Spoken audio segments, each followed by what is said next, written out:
Korejský seriál Slava odráží různou korejskou kulturu. Ale to vypadá, že je těžké porozumět pro lidi, kteří nemají zkušenosti v Koreji. Vysvětlím, co znamenají ty symboly a metafory, abyste si tento seriál více užili. Toto není oficiální stanovisko režiséra toho seriálu. To bude prostě osobní analýza na zábavu. Násilí ve škole v Koreji je docela násilné. Kvůli tomu, že fyzické násilí a kyberšikana pokračuje i po škole. Je tedy omezený ochranný obětí ze strany spolužáků, učitelů a rodičů. Mohla bys zkontrolovat, jestli mám nahřátou kulmu?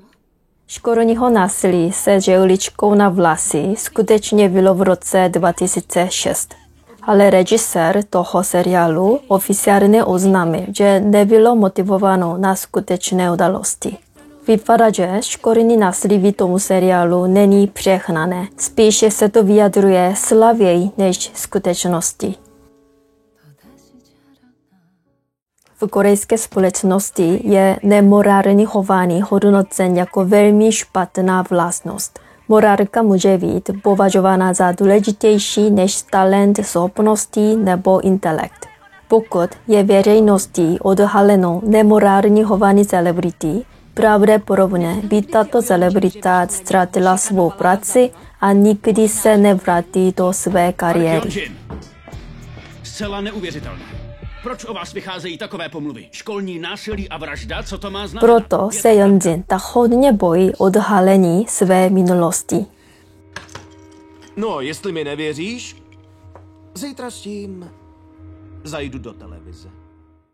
V Koreji mají učitelé lepší platy, větší respekt, prestiž a práva než jiná zaměstnání. Zejména třídní učitelé mají velkou právomoc i administrativní. To, že Dong-eun je učitelkou, neznamená, že jen získat práci. Tak ty jsi učitelka mojí jesol? Ale třídní učitelka na takové drahé škole, do které jesol chodí, symbolicky ukazuje, že Dong-eun získala velkou moc. Ano, já teď pracuju jako učitelka. Proto jsou Yeonjin a Dong-eunův bývalý učitel tak strašně překvapení. Kvůli tomu, že je moc učitelů silná, jsou samozřejmě i špatní učitelé, kteří tuto moc zneužívají.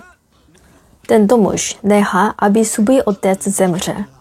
Dong-eun totiž vyhrožovala, že v komunitě vzdělání odhalí nemorální chování otce tohoto muže.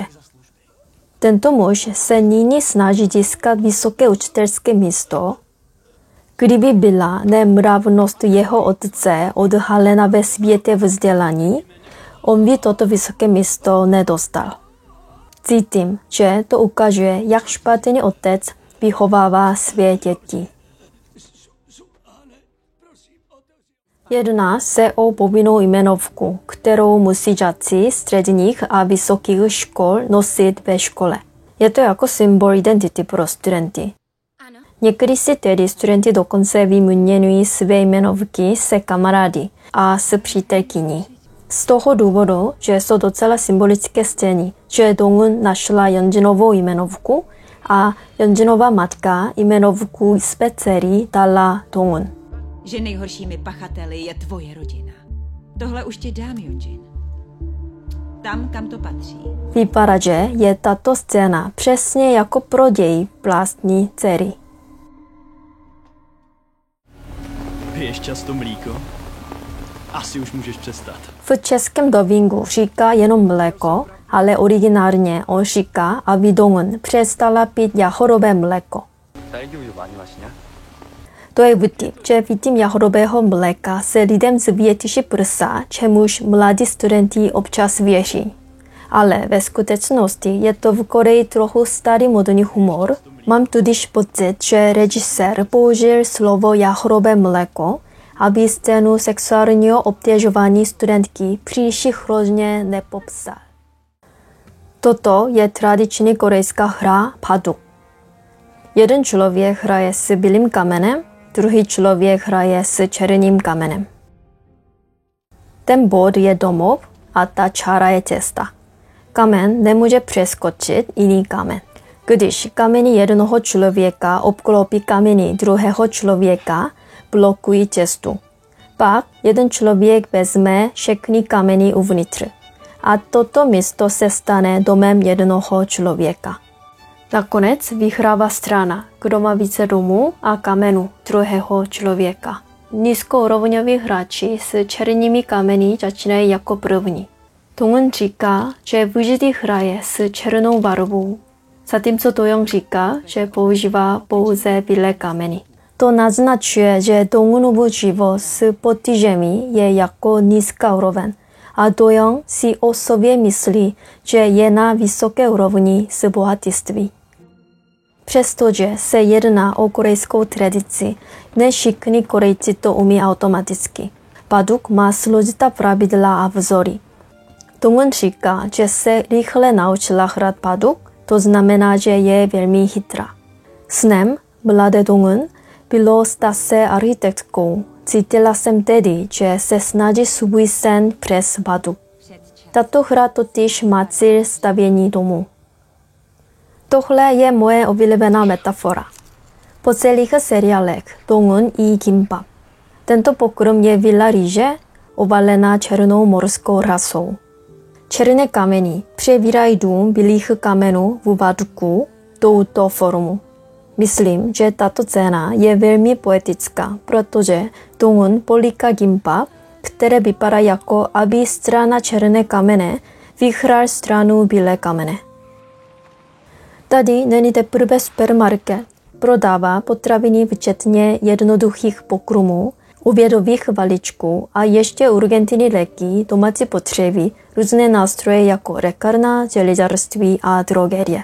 Lidi se chodí hlavně sem, když jim chybí čas a peníze. Dáte si? Jídlo, které Dong-eun dávala Do-youngovi, byl trojúhelníkový kimbap, což je nejjednodušší typ kimbapu. To nesníte, že? Tato řeč se vykládá tak, že Do-young nemůže pochopit svět, ve kterém žijí obyčejní lidé.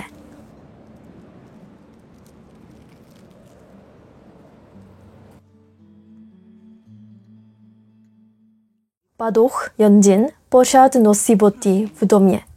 To ukazuje, jaká je zlá osoba. V Koreji se obvod boty počítá naprosto hrubé a zlé chování. Když chodíš po domě, aspoň se máš zout. Když si Dong-eun čuje boty, v kontrastu popisuje to, jak špatní jsou pachatelé tím, že nosí boty v domě. Dong-eun dává Yeonjin poslední šanci se omluvit, protože Yeonjinův manžel Do-young vstoupil do její domu a žul si boty. V předsíni je vždy hranice, kde se sundají boty. Myslím, že asi Dong-eun ocenila jeho respekt. Je to důvod, proč Dong-eun říká Yeonjin takhle. Zahodila si poslední šanci, kterou ti manžel zajistil.